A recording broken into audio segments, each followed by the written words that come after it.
Okay, നമ്മളങ്ങനെ components of salary പഠിക്കുമ്പോൾ income ടാക്സിൻ്റെ അകത്ത് ഇൻകം ഫ്രം സാലറി പഠിക്കുമ്പോൾ നമുക്ക് അതിൻ്റെ അകത്ത് എന്ത് അറിഞ്ഞിരിക്കണം, എന്തൊക്കെ ചേർന്നിട്ടാണ് സാലറി ഉണ്ടാകുന്നത്. അതിൽ ഫസ്റ്റ് പാർട്ട് നമുക്ക് ബേസിക് സാലറി ആണെന്ന് അറിയാം. അതിൽ പ്രത്യേകിച്ച് പറയാനൊന്നുമില്ല, അടിസ്ഥാന ശമ്പളം. എല്ലാ ജോലിക്കും ഇറസ്പെക്റ്റീവ് ഓഫ് അതർ ഉറപ്പായിട്ടും കിട്ടുന്ന ഒരു പാർട്ടുണ്ടാവും. അതിനാണ് നമ്മൾ എന്തെന്ന് വിളിക്കുന്നത്, ബേസിക് സാലറി എന്ന് വിളിക്കുന്നത്. ഈ പറഞ്ഞ ബേസിക് സാലറി കൂടാതെ ഒരു എംപ്ലോയിക്ക് എംപ്ലോയറിൽ നിന്ന് കിട്ടുന്ന ഒരു ഫിനാൻഷ്യൽ ബെനിഫിറ്റാണ് എന്തെന്ന് വിളിക്കുന്നത്, അലവൻസ് എന്ന് വിളിക്കുന്നത്. അലവൻസ് എന്ന് കേൾക്കുമ്പോഴേ ഓർക്കുക, അതെന്തിലാണ്, പേയ്മെൻറ്റാണ്, ക്യാഷിലായിരിക്കും കിട്ടുന്നത്. മാത്രമല്ല ഓരോ അലവൻസും ഓരോ പ്രത്യേക കാര്യത്തിന് വേണ്ടിയിട്ടായിരിക്കും കൊടുക്കുന്നത്. ചുമ്മാ ഒരു അലവൻസ് എന്ന് പറഞ്ഞിരിക്കട്ടെ എന്ന് പറഞ്ഞ് കൊടുക്കത്തില്ല. അലവൻസ് കൊടുക്കുന്നുണ്ടോ, അതിനെന്ത് കാണും, ഒരു പ്രത്യേക റീസൺ പറയുന്നുണ്ടാവും. ഓക്കെ, അപ്പോൾ നമുക്ക് നോക്കാം ഇൻകം ടാക്സിൻ്റെ കാഴ്ചപ്പാടിൽ എങ്ങനെയാണ് ഒരു എംപ്ലോയർ എംപ്ലോയിക്ക് കൊടുക്കുന്ന, അതായത് ഒരു തൊഴിൽദാതാവ് തൊഴിലാളിക്ക് കൊടുക്കുന്ന അലവൻസുകളെ എങ്ങനെ ക്ലാസിഫൈ ചെയ്യാം, എങ്ങനെയൊക്കെ നമ്മളതിനെ ഒന്ന് തിരിച്ചറിയണം എന്നുള്ള കാര്യങ്ങളാണ് ഇത് നമ്മളിനി നോക്കാൻ പോകുന്നത്. ഞാൻ വീണ്ടും പറയുന്നു, സിമ്പിളെന്ന് പറയാൻ പറ്റത്തില്ല, അത്രയും കോംപ്ലിക്കേറ്റഡ് സാധനമാണ്. ബട്ട് കഴിയുന്ന അത്രയും സിമ്പിളായിട്ട് ഞാൻ എന്ത് ചെയ്യാൻ പോവാണ്, അലവൻസുകളൊന്ന് എക്സ്പ്ലെയിൻ ചെയ്യാൻ പോവാണ്. ഞാൻ പ്രാക്ടിക്കൽ വെർഷനകത്ത് നോക്കുന്നില്ല, മറ്റൊരു വീഡിയോയ്ക്ക് നമുക്ക് പോപ്പുലർലി ചോദിച്ചിട്ടുള്ള ക്വസ്റ്റ്യൻസ് ഒക്കെ നോക്കാം, ഒന്നും പേടിക്കേണ്ട. ഇതിനകത്ത് നിന്ന് ജസ്റ്റ് ഒന്ന് ഏതൊക്കെയാണ് അലവൻസ്, ആ ബേസിക് ഐഡിയ ഒന്ന് മനസ്സിലാക്കാൻ നോക്കുകയാണ്. അലവൻസുകളെ അപ്പോൾ നമുക്ക് എന്ത് ചെയ്യാം, അലവൻസിൻ്റെ ക്ലാസിഫിക്കേഷൻ എന്താണെന്ന് നോക്കാം. നമ്മളെ പർപ്പസ് എന്താണെന്നറിയാമല്ലോ, ടാക്സിൻ്റെ കാഴ്ചപ്പാടാണ് നമുക്കറിയേണ്ടത്. അപ്പോൾ ടാക്സിൻ്റെ കാഴ്ചപ്പാടിൽ അലവൻസുകളെ എന്തായിട്ട് തിരിക്കുന്നുണ്ട്, 3 ആയിട്ട് തിരിക്കുന്നുണ്ട്. ഓക്കെ, അപ്പോൾ നമുക്കറിയേണ്ട നമ്മുടെ ഒരു ഇൻകം ഫ്രം സാലറി ഒരാൾ കമ്പ്യൂട്ട് ചെയ്യുന്നു എന്ന് പറയുമ്പോൾ തന്നെ അയാളുടെ മേജർ ലക്ഷ്യം എന്തായിരിക്കും, ഒന്ന് എത്ര ഇൻകം ടാക്സ് അടയ്ക്കുക എന്നുള്ളതാണ്, മറ്റൊന്ന് എന്തായിരിക്കും, എന്തൊക്കെ ഇളവുകൾ നമുക്ക് കിട്ടും, കാര്യം അതാണ് നമുക്ക് അറിയേണ്ടത്. ഓക്കെ, അപ്പോൾ ആ ഒരു കാഴ്ചപ്പാടിലാണ് എന്തൊക്കെ ഇളവ് കിട്ടും എന്ന് അറിയാൻ വേണ്ടിയിരിക്കുന്ന ഒരാളുടെ കാഴ്ചപ്പാടിലാണ് അലവൻസുകളെ നമ്മളൊന്ന് ക്ലാസിഫൈ ചെയ്യുന്നത്. ആദ്യത്തേത്, ചില അലവൻസുകൾ എന്ത് ചെയ്തിട്ടില്ല, ഒരു വിധത്തിലും എക്സംപ്റ്റ് ചെയ്തിട്ടില്ല, എന്ത് ചെയ്തിട്ടില്ല, ഒരുവിധ കിഴിവുകളും കൊടുക്കുന്നില്ല. അതായത് ദേ ആർ ഫുള്ളി ടാക്സബിൾ. മറ്റൊരർത്ഥത്തിൽ പറഞ്ഞാൽ ഫുള്ളി ടാക്സബിളായിട്ട് ചില അലവൻസുകളെ കണക്കിലെടുക്കുന്നുണ്ട്. ഇനി അതുപോലെ എന്തുണ്ട്, ഒരു ലിമിറ്റ് വരെ ടാക്സബിളാണ്, എന്നാൽ ആ ലിമിറ്റിന് അപ്പുറം എന്തല്ല ടാക്സ് കൊടുക്കണ്ട, അങ്ങനെയുള്ള അലവൻസുകളുണ്ട്. മൂന്നാമത്തതാണ് ഫുള്ളി എക്സംപ്റ്റഡ്. 1 രൂപ പോലും ടാക്സ് കൊടുക്കേണ്ട ആവശ്യമില്ല, 0 ടാക്സ് ആണ്. ഓക്കെ, ഇതാണ് ഈ 3 ക്ലാസിഫിക്കേഷൻ എന്ന് പറയുന്നത്. അപ്പോൾ അലവൻസ് എന്ന് പറഞ്ഞാൽ എന്തായിരുന്നു, ശമ്പളത്തിനുപരി ഒരു പ്രത്യേക കാര്യത്തിന്, എന്തെങ്കിലും പ്രത്യേക കാര്യത്തിന് എംപ്ലോയിക്ക് കൊടുക്കുന്ന, നേരത്തെ പറഞ്ഞ പോലെ പണമാണ് അലവൻസ് എന്ന് വിളിക്കുന്നത്. ഇതിനെ നമ്മൾ 3 ആയിട്ട് ക്ലാസിഫൈ ചെയ്യുന്നുണ്ട്. എന്തൊക്കെയായിരുന്നു, എക്സംപ്റ്റഡ് എന്നും exempted up to a specific limit എന്നും ഫുള്ളി എക്സംപ്റ്റഡ് എന്നും പറയും. ഓക്കെ, നമുക്ക് ഓരോന്നും എന്താണെന്ന് നോക്കാം. എക്സംപ്റ്റഡ് എന്ന് പറയുമ്പോൾ നമ്മൾ പറഞ്ഞു അവിടെ എന്താണ്, ഒരു മിനിറ്റ്, എക്സംപ്റ്റഡ് അല്ല, ഇവിടെ നമുക്ക് എഴുതേണ്ട നോ എക്സംപ്ഷൻ എന്നാണ്. ഓക്കെ, നോ എക്സംപ്ഷൻ, അതായത് എന്തില്ല, എക്സംഷനേ ഇല്ല, ഫുള്ളി ടാക്സബിൾ ആണ്. ചില അലവൻസുകൾ ഫുള്ളി ടാക്സബിൾ ആണ്. ഉദാഹരണം പറയുകയാണെങ്കിൽ, അത് നമുക്കിങ്ങനെ ഒരു രീതി കണ്ടിട്ടൊന്നും മനസ്സിലാക്കാൻ പറ്റത്തില്ല, കുറേ അവർ ഉദാഹരണം പറയുന്നുണ്ട്. ഈ ഉദാഹരണത്തിൽ പെട്ടവകൾക്കെല്ലാം എന്താണ്, ഫുള്ളി ടാക്സബിൾ ആണ്. അതായത് എത്ര രൂപ നമുക്ക് അലവൻസായിട്ട് കിട്ടുന്നുണ്ടോ അത്ര രൂപ ടാക്സായിട്ട് കൊടുക്കണം. എന്നാൽ ചില മേജറായിട്ടുള്ള കാര്യങ്ങളൊന്നും പറയുകയാണ്, ഫിക്സഡ് മെഡിക്കൽ അലവൻസ് എന്ന് പറയും. അതായത് മെഡിക്കൽ അലവൻസാണ് കൊടുക്കുന്നത്, പക്ഷേ എന്തുകൊണ്ട്, ഒരു ഫിക്സഡ് എമൗണ്ട് ഉണ്ട്. അതായത് ഇപ്പോൾ 10,000 രൂപ ശമ്പളമുള്ള ഒരാൾ, ഓക്കെ, അയാൾക്ക് പറയുകയാണ്, നിങ്ങൾക്ക് ഞാൻ 10,000-ൻ്റെ കൂടെ 1,000 കൂടെ തരും. ഈ 1000 നിങ്ങളുടെ ഫിക്സഡ് ആയിട്ടുള്ള മെഡിക്കൽ അലവൻസ്, അല്ല നിങ്ങളുടെ ശമ്പളം മാറുന്നതനുസരിച്ചോ മെഡിക്കൽ നീഡ് മാറുന്നതനുസരിച്ചോ ഒന്നും ഇതിൽ മാറ്റം വരാൻ പോകുന്നില്ല. നിങ്ങൾക്ക് രോഗം വന്നാലും വന്നില്ലെങ്കിലും നിങ്ങൾ വലിയ ശമ്പളക്കാരനാണെങ്കിലും എന്തോ ആയിക്കോട്ടെ, നിങ്ങൾക്ക് എന്തേ കിട്ടാൻ പോകുന്നുള്ളൂ, ഈ പറഞ്ഞ 1000 രൂപയെ കിട്ടാൻ പോകുന്നുള്ളൂ. അങ്ങനെ ഒരു ഫിക്സഡ് റേറ്റിൽ കൊടുക്കുന്ന മെഡിക്കൽ അലവൻസുകളുണ്ട്, ചില കമ്പനികൾ കൊടുക്കുന്നുണ്ട്. അങ്ങനെ കൊടുക്കുന്ന മെഡിക്കൽ അലവൻസ് നിങ്ങൾ ശമ്പളത്തിനോടൊപ്പം വാങ്ങുന്നുണ്ടെങ്കിൽ അതിലെന്താണ്, യാതൊരുവിധ എക്സംഷനും കിട്ടത്തില്ല, ദാറ്റ് ഈസ് ഫുള്ളി ടാക്സബിൾ ആണ്. അതുപോലെ മറ്റൊരു ഉദാഹരണമാണ് എന്തെന്ന് പറയുന്നത്, നമ്മുടെ ടിഫിൻ അലവൻസ് എന്ന് പറയും. അതായത് ചിലർ ശ്രദ്ധിക്കുക, ടിഫിൻ അലവൻസ് എന്നാണ് പറയുന്നത്, അല്ലാതെ ടിഫിൻ എന്നല്ല പറയുന്നത്. ചില എംപ്ലോയറുകൾ ചില എംപ്ലോയർ അവർ എംപ്ലോയിക്ക് എന്ത് കൊടുക്കും? ടിഫിൻ കഴിക്കാൻ, രാവിലത്തെ ഭക്ഷണം കഴിക്കാൻ എന്ത് കൊടുക്കും? അല്ലെങ്കിൽ വൈകുന്നേരത്തെ ഭക്ഷണം കഴിക്കാനുള്ള അലവൻസ് കൊടുക്കും. വൈകുന്നേരത്തെ ഭക്ഷണം കൊടുക്കും എന്നല്ല പറയുന്ന, അലവൻസ് കൊടുക്കും. അങ്ങനെ കൊടുക്കുന്ന അലവൻസ് ഉണ്ടല്ലോ, അതൊരു പക്ഷേ റിഫ്രഷ്മെൻറ്റിന് വെറുതെ കൊടുക്കുന്ന, ലഞ്ചിന് വേണ്ടിയിട്ടാ, എന്തിനും ആയിക്കോട്ടെ, അലവൻസ് ആയിട്ടാണോ കൊടുക്കുന്നത്? സാധനം കൊടുക്കാതെ, ഫുഡ് കൊടുക്കാതെ അലവൻസ് ആയിട്ടാണോ കൊടുക്കുന്നത്? അതെന്താണ്? ഫുള്ളി ടാക്സബിൾ ആണ്. ആ കൊടുക്കുന്ന എമൗണ്ട് ഫുള്ളി ടാക്സബിൾ ആണ്. കാര്യം ഇവിടെയൊക്കെ ഒരു കള്ളത്തരം കാണിക്കാനുള്ളൊരിതുണ്ട്. വേണമെങ്കിൽ വെറുതെ ടിഫിൻ അലവൻസ് എന്ന് പറഞ്ഞൊക്കെ കൊടുക്കാം. നമ്മൾ ചെന്ന് ഫുഡ് കഴിച്ചോ ഇല്ലെന്നൊന്നും നോക്കത്തില്ലല്ലോ. അങ്ങനെയൊക്കെ ഉള്ളതുകൊണ്ടാണ് ഇതിന് ഫുള്ളി ടാക്സബിൾ ആയിട്ട് കണക്കാക്കുന്നത്. പിന്നെ ഈ ചില കമ്പനികൾ ഓവർ ടൈം പണിയെടുക്കുന്നവർക്ക് എന്ത് കൊടുക്കുന്നുണ്ട്? ഓവർ ടൈം അലവൻസ് കൊടുക്കുന്നുണ്ട്. അതായത് ശമ്പളത്തിനുപരി ഓവർ ടൈം പണിയെടുത്തതിനുള്ള അലവൻസ് കൊടുക്കുന്നുണ്ട്. അവിടെ ഒന്ന് ആലോചിച്ച് നോക്കിയേ, എന്ത് കള്ളത്തരം കാണിക്കാം? ഓവർ ടൈം പണിയെടുത്തോ ഇല്ലയോ എന്നൊക്കെ നമുക്ക് വെറുതെ ഉണ്ടാക്കി എഴുതി ചേർക്കാൻ പറ്റും. അതുകൊണ്ട് അതെന്താണ്? അതും ഫുള്ളി ടാക്സബിളാണ്. അതായത് ഇത്ര രൂപ അലവൻസ് ആയിട്ട് കിട്ടിയോ, ആ കിട്ടിയ തുക അത്രയ്ക്കും നമ്മൾ എന്ത് കൊടുക്കണം? ടാക്സ് കൊടുക്കണം.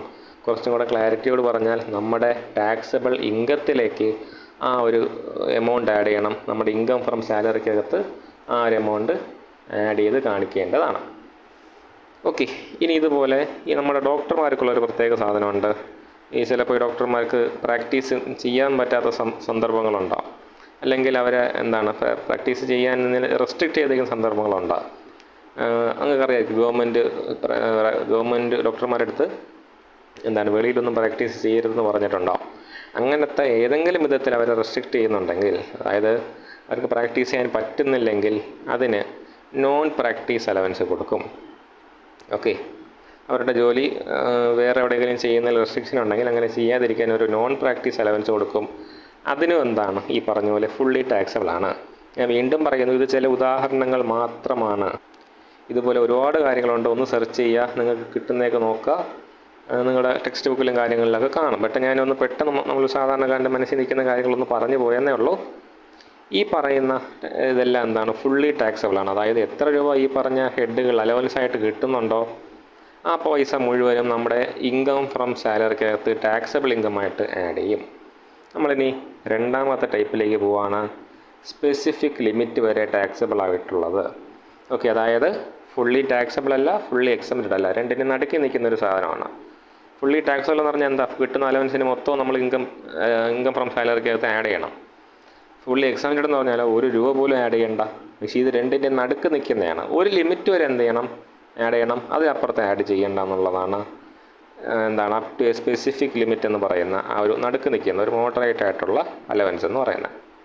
നമുക്ക് നോക്കാം. അതിൽ ഇനി നമ്മളൊന്ന് ക്ലാസിഫൈ ചെയ്ത് പഠിച്ചാലേ എളുപ്പത്തിൽ പഠിക്കാൻ പറ്റത്തുള്ളൂ. ഒരു പക്ഷേ നിങ്ങൾ പഠിക്കുന്ന ടെക്സ്റ്റിലൊന്നും ഇങ്ങനെ ക്ലാസിഫൈ ചെയ്ത് കാണത്തില്ല. ഞാൻ നിങ്ങളുടെ ഒരു എളുപ്പത്തിന് വേണ്ടിയിട്ട് allowances exempted up to a specific ലിമിറ്റിനെ, അതായത് കിട്ടുന്ന പൈസയുടെ ഒരു പരിധിക്ക് വരെ നമുക്ക് ചെയ്താൽ മതി, ടാക്സ് കൊടുത്താൽ മതി, ടാക്സബിളായിട്ട് ഉള്ളൂ എന്നുള്ള ചില അലവൻസുകൾ ഉണ്ടെന്ന് പറഞ്ഞല്ലോ. അത് ഞാൻ നിങ്ങളുടെ ഒരു കൺവീനിയൻസിന് വേണ്ടി പിന്നെയും 3 ഡിവൈഡ് ചെയ്യുകയാണ്. അതിൽ ആദ്യത്തേതാണ് most important one, HRA, house rent allowance എന്ന് പറയും. ഓക്കെ. ഇനി അതിലെ രണ്ടാമത്തെ എന്ന് പറയുന്നത് അത് ഞാൻ പറയുന്നു, നിങ്ങളുടെ ടെക്സ്റ്റിലൊന്നും കാണാൻ സാധ്യതയില്ല, നിങ്ങൾക്ക് എളുപ്പത്തിന് വേണ്ടി ഞാൻ പറയുന്നതാണ്. യൂസേജ് അലവൻസ് എന്ന് വിളിക്കാം. നമുക്ക് തൽക്കാലം അങ്ങനെ യൂസേജ് അലവൻസ് എന്ന് വിളിക്കാം. ഓക്കെ. ഇനി മൂന്നാമത്തെ ഒരു ടൈപ്പും കൂടെ ഉണ്ടെന്ന് പറഞ്ഞല്ലോ. മൂന്നാമത്തതിനെ നമുക്ക് എന്തെന്ന് വിളിക്കാം?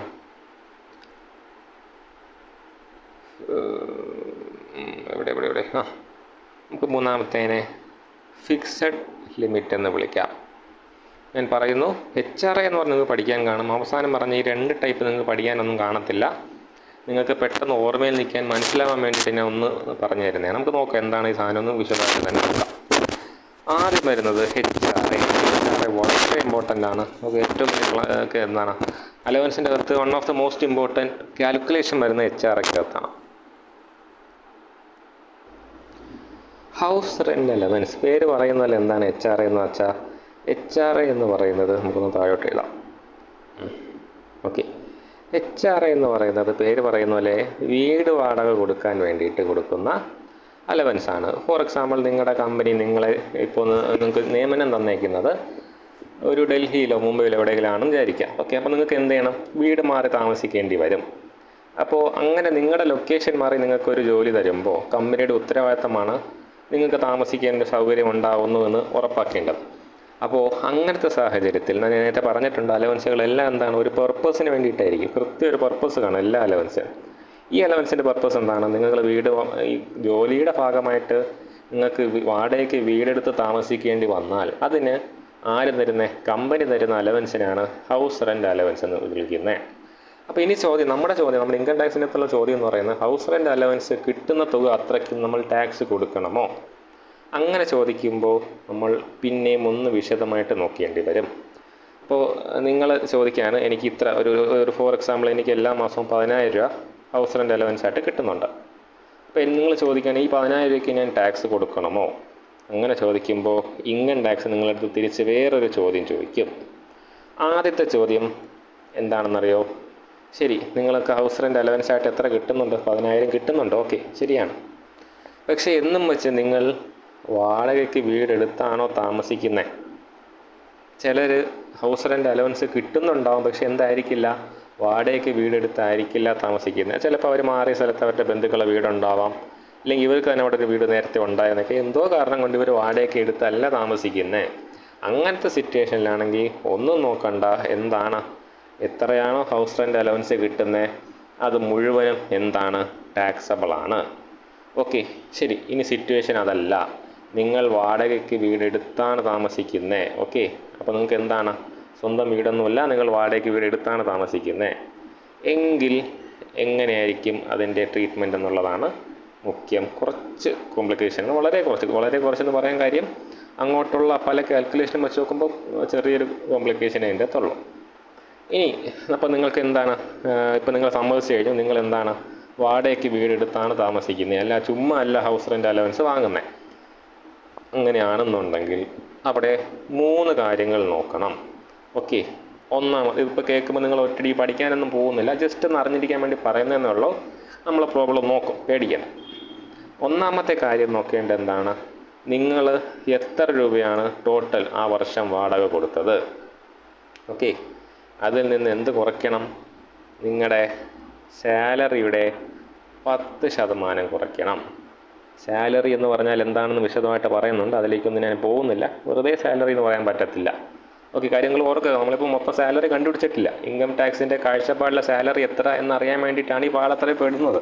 അപ്പോൾ സാലറി എത്ര നമുക്കറിയില്ല. അപ്പോൾ എങ്ങനെ സാലറി കണ്ടുപിടിക്കണമെന്നൊരു ചോദ്യമുണ്ട്, അതിന് ഉത്തരം അവർ പറയുന്നുണ്ട്. ഞാൻ അതിലേക്ക് പോകുന്നില്ല.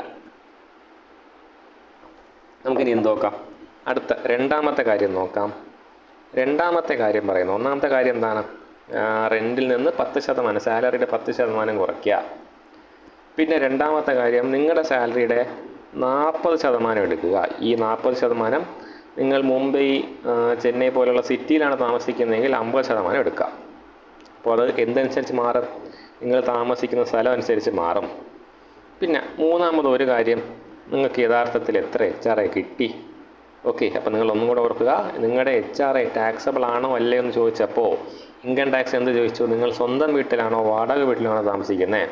സ്വന്തം വീട്ടിലാണ് താമസിക്കുന്നത്, അതായത് ഹൗസ് റെൻ്റ് അലവൻസ് കൊണ്ട് നിങ്ങൾക്ക് വലിയ ഉപയോഗമില്ല എങ്കിൽ 100% ഹൗസ് റെൻ്റ് അലവൻസ് ടാക്സബിൾ ആണ്. ഇല്ല, നിങ്ങൾ ഹൗസ് റെൻ്റ് അലവൻസ് വാങ്ങിച്ചിട്ട് വാടക വീട്ടിലാണ് താമസിക്കുന്നതെങ്കിൽ, അതായത് നിങ്ങൾ റെൻറ്റ് കൊടുക്കുന്നുണ്ടെങ്കിൽ എന്ത് നോക്കണം? 3 കാര്യങ്ങൾ നോക്കണം. ആദ്യത്തെ കാര്യമാണ് റെൻറ്റിൽ നിന്ന് നിങ്ങളുടെ സാലറിയുടെ 10% കുറച്ച് നോക്കുക. അതേസമയം നിങ്ങളുടെ സാലറിയുടെ 40% അല്ലെങ്കിൽ സ്ഥലം മുംബൈ കോഴിക്കോട്ടെ വല്ലതും ആണെങ്കിൽ നിങ്ങളുടെ സാലറിയുടെ 50% എടുക്കുക. യഥാർത്ഥത്തിൽ കിട്ടിയ HRA എടുക്കുക. ഇത് 3ൽ ഏറ്റവും ലീസ്റ്റ് ഏതാണോ? ഓക്കെ, ഈ 3 കാര്യങ്ങൾ നോക്കുമ്പോൾ ഏറ്റവും ചെറിയ എമൗണ്ട് ഏതാണ്? ഫോർ എക്സാമ്പിൾ റെൻറ്റിൽ നിന്ന് 10% സാലറി കുറച്ചപ്പോൾ ഒരു 10,000 കിട്ടി. ഓക്കെ, ഇത് നിങ്ങൾക്കൊരു 20,000 കിട്ടി, ഇതൊരു 30,000 കിട്ടി എന്ന് വയ്ക്കുക. അപ്പോൾ ഇതിൽ ഏറ്റവും ലീസ്റ്റ് ഏതാണ്? 10,000 അല്ലേ? അപ്പോൾ ഇതിൽ ഏറ്റവും ലീസ്റ്റ് എമൗണ്ട് ഏതാണോ അത് നിങ്ങൾക്ക് എന്തായിട്ട് കിട്ടും?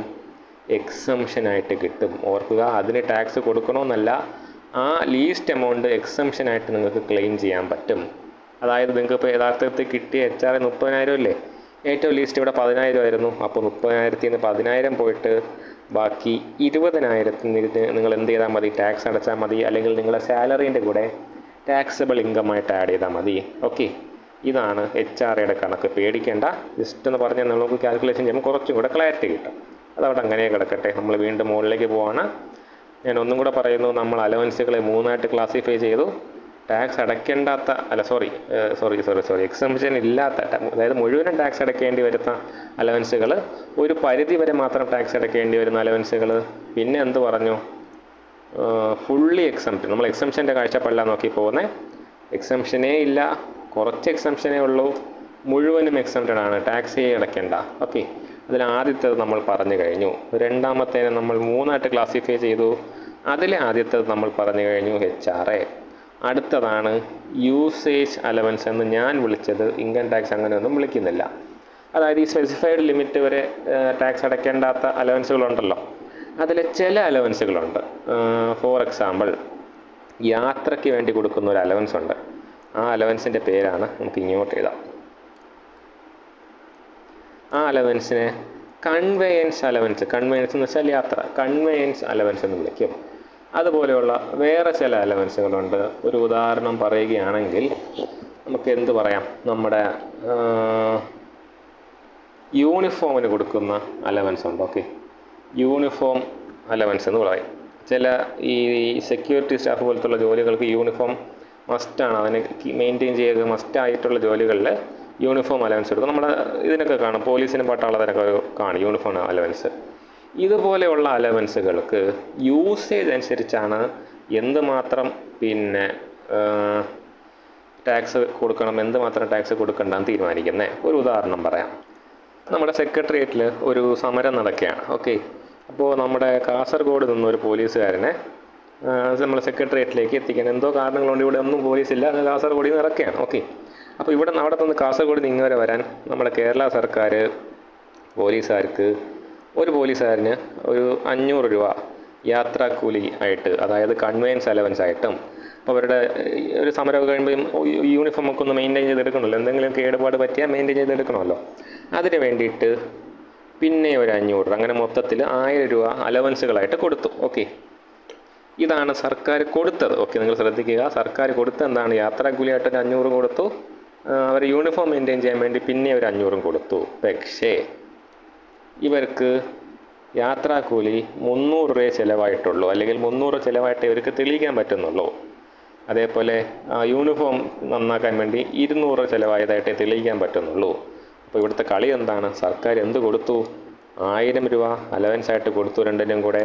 പക്ഷേ ഇവർക്ക് 500 രൂപ ചിലവായതായിട്ടേ തെളിയിക്കാൻ പറ്റുന്നുള്ളൂ, അല്ലെങ്കിൽ 500 രൂപ ചിലവായിട്ടുള്ളൂ. അപ്പോൾ അവരുടെ യൂസേജ് എത്രയുള്ളൂ, 500 ഉള്ളൂ. അപ്പോൾ ഇവർക്ക് ഇവിടെ എത്രയായിരിക്കും ടാക്സബിൾ എന്ന് പറയുന്നത്, എത്ര കിട്ടിയോ അതേ മൈനസ് അവരുടെ യൂസേജ്. അപ്പോൾ ശ്രദ്ധിക്കുക, സ്പെസിഫിക് ലിമിറ്റ് ടാക്സബിൾ അലവൻസുകളുടെ അകത്ത് ചില അലവൻസുകളുണ്ട്, ഒരു സംഘം അലവൻസുകളുണ്ട് ഇതേപോലത്തെ. അതിനെന്ത് കാണും, ഈ പറഞ്ഞ പോലത്തെ ട്രാവലെന്നോ കൺവെയൻസ് എന്നോ പിന്നെ ഒരു ഹെൽപ്പറിന് വേണ്ടിയിട്ടെന്നോ യൂണിഫോം എന്നൊക്കെ പറഞ്ഞിട്ടുണ്ടാവും. ആ ഒരു സംഭവം, അവരുടെ ഡ്യൂട്ടി എന്താണോ അത് പെർഫോം ചെയ്യാൻ വേണ്ടി ചിലവായ തുക, അത് മാത്രമേ അവർക്ക് അവിടെ എന്ത് കിട്ടൂ, എക്സംഷനായിട്ട് കിട്ടത്തുള്ളൂ. ഓക്കെ, നമ്മൾ HRAയിൽ ഒരു സംഭവം നോക്കിയില്ലേ, അതുപോലെ ഇവിടുത്തെ റൂൾ എന്താണ്, ഇവർക്ക് ഒരു പ്രത്യേക കാര്യത്തിന് വേണ്ടി കൊടുത്തതാണ്. ആ ഒരു പ്രത്യേക കാര്യം ചെയ്യാൻ വേണ്ടിയിട്ട് ഇവർക്ക് ഇവരുടെ കയ്യിൽ നിന്ന് എന്ത് ചിലവായോ അതൊഴിച്ച് ബാക്കി തുകയ്ക്ക് അവരെന്ത് കൊടുക്കണം, ടാക്സ് കൊടുക്കണം. ഇതാണ് നമ്മുടെ, വീണ്ടും മുകളിലേക്ക് പോവാണ്, സ്പെസിഫിക് ലിമിറ്റ് വരെ എക്സംപ്റ്റഡ് ആയിട്ടുള്ള പിന്നെ അലവൻസുകളിലെ രണ്ടാമത്തെ ഐറ്റം. യൂസേജ് അനുസരിച്ച് എന്ത് പോകുന്നത്, അവരുടെ ടാക്സും എത്രമാത്രം എക്സംപ്റ്റഡ് ആണ്, എന്തുമാത്രം ടാക്സബിൾ ആണ് നോക്കുന്നത്. ഇനി അതിൽ തന്നെ മൂന്നാമത്തെ ടൈപ്പാണ് ഫിക്സഡ് ലിമിറ്റുള്ള അലവൻസുകൾ. ഞാൻ വീണ്ടും പറയുന്നു, ഇതാര് പറയുന്നതാണ്, ഞാൻ പറയുന്നതാണ്, അല്ലാതെ ഇൻകം ടാക്സ് ലോ ഒന്നും ഇത് പറയുന്നില്ല. ഫിക്സഡ് ലിമിറ്റ് നമുക്കൊന്ന് ഒരല്പം താഴോട്ട് എഴുതാം.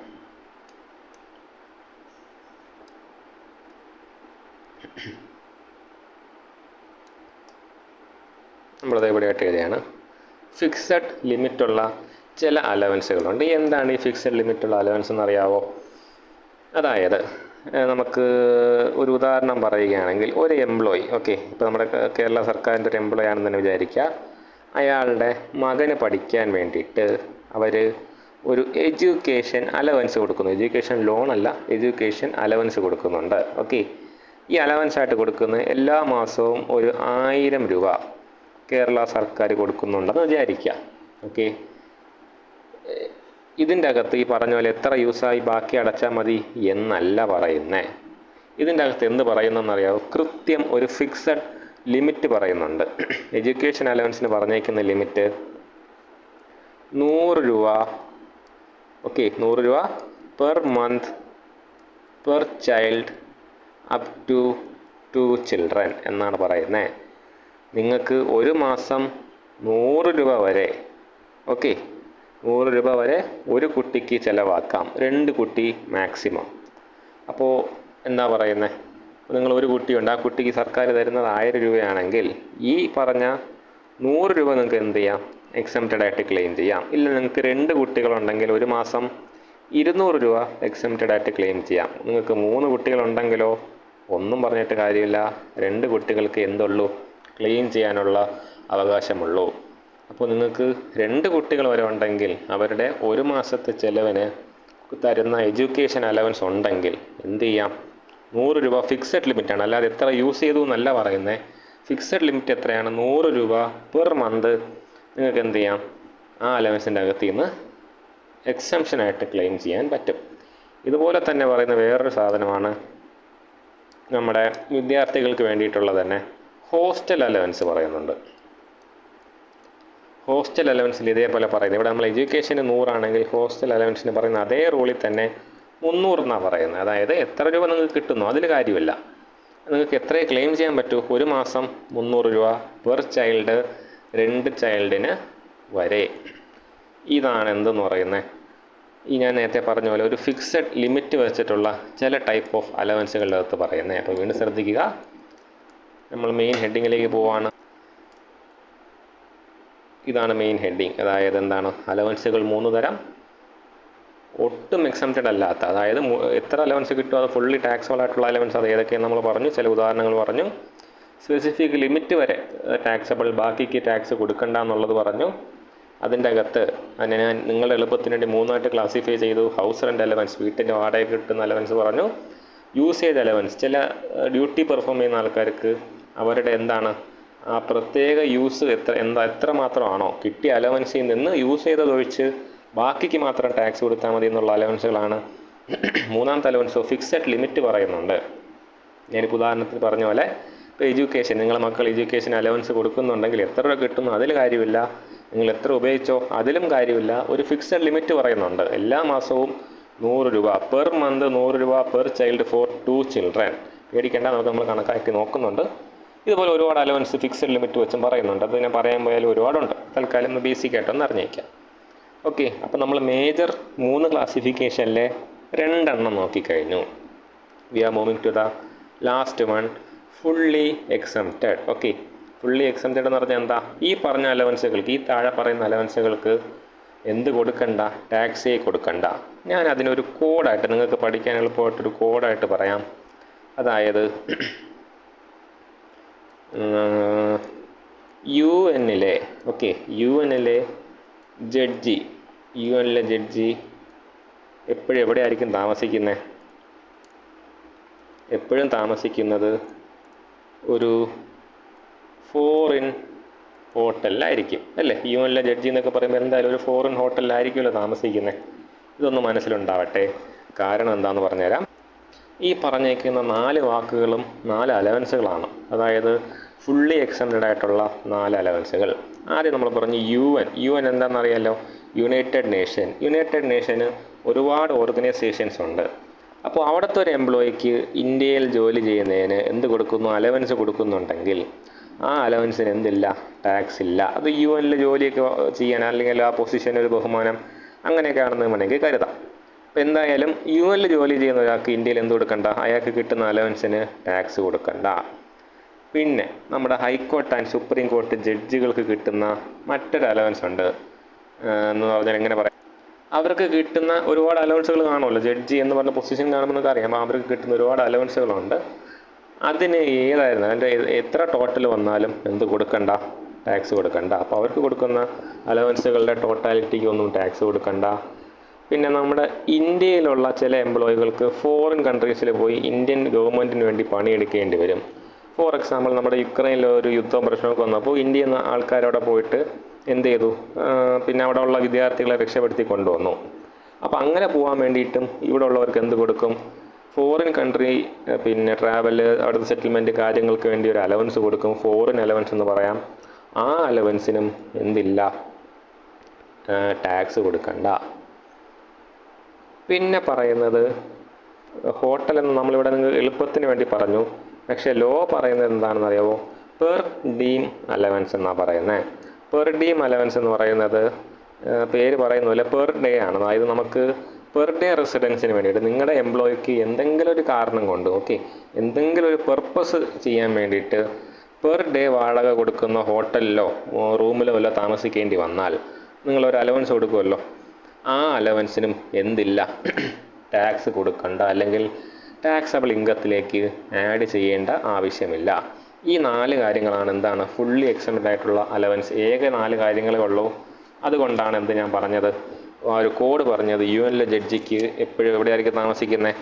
ഫോറിൻ ഹോട്ടലിലാണ് താമസിക്കുന്നതെന്നൊന്ന് ഓർമ്മിച്ച് വെച്ച് കഴിഞ്ഞാൽ എന്ത് ചെയ്യാം, ഈ ഒരു 4 ഫുള്ളി എക്സംപ്റ്റഡ് അലവൻസ് മനസ്സിൽ നിൽക്കും. ബാക്കിയുള്ളത് ഞാൻ പറഞ്ഞ പോലെ ഒന്ന് ക്ലാസിഫൈ ചെയ്ത് ചിന്തിക്കണം. ഒന്ന് ഞാൻ ഓട്ടിച്ച് പറഞ്ഞ് നിർത്തുകയാണ്. അലവൻസുകളെന്ന് പറയുന്നത് എന്തായിരുന്നു? പണത്തിൻ്റെ രൂപത്തിൽ ശമ്പളത്തിനുപരി ഒരു എംപ്ലോയിക്ക് കൊടുക്കുന്നതാണ്. 3ആയിട്ട് മാക്സ് തിരിക്കാം. എന്താണ് ഫുള്ളി എക്സംപ്റ്റഡ് അല്ലാത്തത്? ഫുള്ളി എക്സംപ്റ്റഡ് അല്ലാത്ത മീൻസ് ഫുള്ളി ടാക്സബിൾ ആയിട്ടുള്ളത്. ഓക്കെ, 1 രൂപ പോലും എക്സംപ്ഷൻ ഇല്ല. എത്ര കിട്ടുന്നു അതിനെല്ലാം നിങ്ങൾ ടാക്സ് കൊടുക്കണമെന്നുള്ളതുകൊണ്ട് ഒരുപാടുണ്ട്. ചില ഉദാഹരണങ്ങൾ നമ്മൾ പറഞ്ഞു. പിന്നെ സ്പെസിഫിക് ലിമിറ്റ് വരെ ടാക്സ് കൊടുക്കണ്ട, പിന്നെ ടാക്സ് കൊടുക്കണമെന്നുള്ളത് അതിൽ HRI വളരെ ഇമ്പോർട്ടൻ്റ് ആണ്. പ്രാക്ടിക്കൽ ക്വസ്റ്റ്യൻസ് ഒരുപാട് ചോദിക്കുന്ന സാധനമാണ്. പിന്നെ യൂസേജിൻ്റെ അകത്ത് ഞാൻ പറഞ്ഞ എഡ്യൂക്കേഷനും പിന്നെ യൂസേജ് നിങ്ങൾക്ക് തന്നിട്ടുണ്ടാവും, പേടിക്കേണ്ട ആവശ്യമില്ല. യൂസേജാണ് ഏറ്റവും എളുപ്പം. എത്ര യൂസ് ചെയ്യുന്ന കൃത്യം തന്നിട്ടുണ്ടാവും.